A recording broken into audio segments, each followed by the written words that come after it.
In this video, we'll be discussing how to determine the value of a link, i.e., determining the approximate SEO value of an incoming backlink to your website. There are a myriad of factors that go into this. Google has told us about some of these factors. Some of these factors are corporate secrets, and some are changing every day. Now recall in our initial example how things worked for Tom and Susie. Tom gave Susie an article and she published it on her website.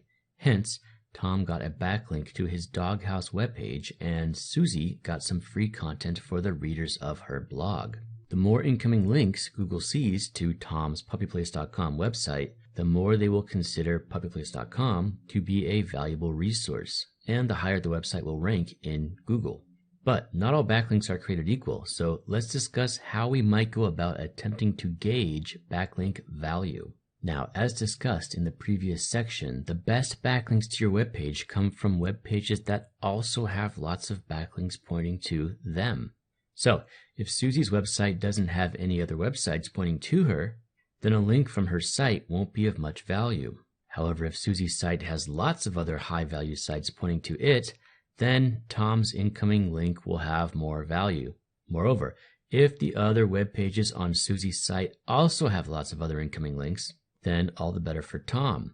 So, in terms of determining rank value, we can see that it's generally in our interest to obtain backlinks from high PageRank websites, sites that already have existing popular web pages with an existing network of other websites pointing to them.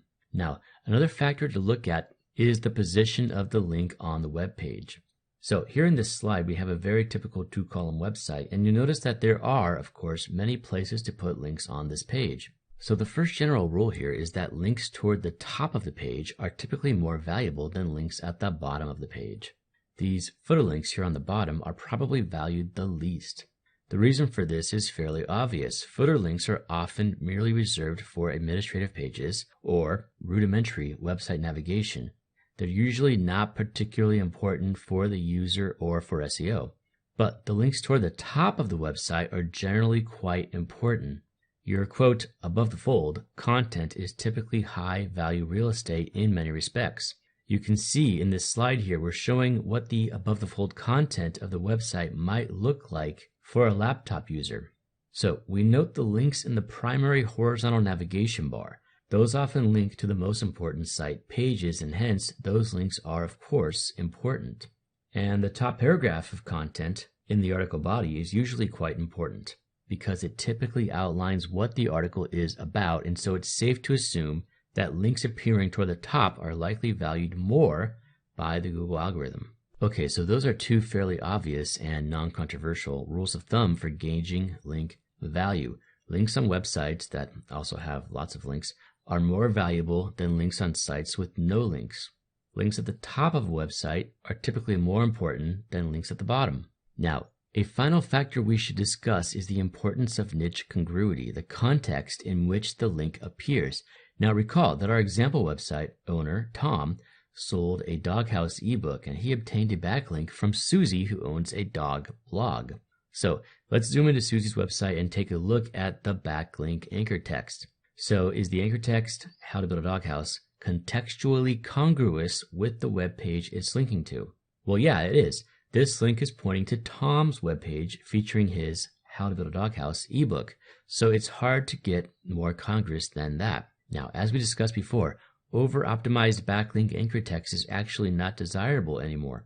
Google knows that people very rarely create natural keyword-optimized anchor text, so be wary of over-optimization here, because Google likely also uses the words around the link to infer what the target webpage is about.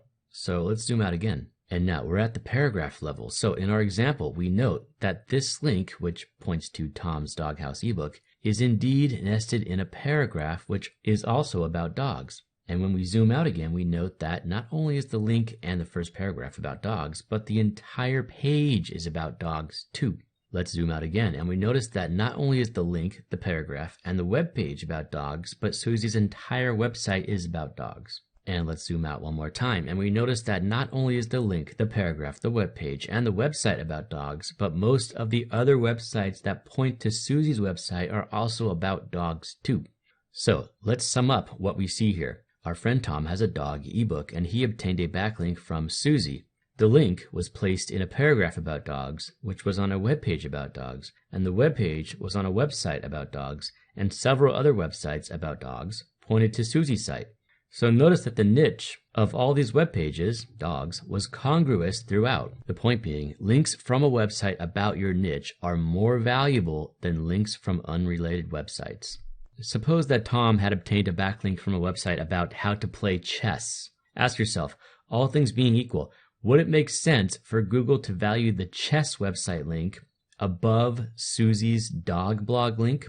Probably not. If the chess website is any good, it will garner links from other chess websites. So it might have great chess information, but it wouldn't make sense for Google to view this website as an authority on dogs. So, okay, this is a highly idealized theoretical thought experiment.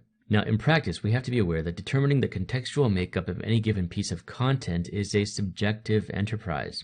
There is no objectively perfect taxonomy for web content, nor is there a perfect method for a machine, nor a human, to comprehend the semantic makeup of any given web page. Additionally, almost no website owner solely sticks to one subject anyway. There probably isn't a website in the world in which every single sentence is exclusively about pet dogs. So you have to consider niche specificity and congruity as just another variable in the formula. But in any case, we've gone over the types of links you generally want to go for. Links on websites that also have lots of links are more valuable than links on sites with no links. Links at the top of a website are typically more important than links at the bottom. And links from a website about your niche are more valuable than links from unrelated websites.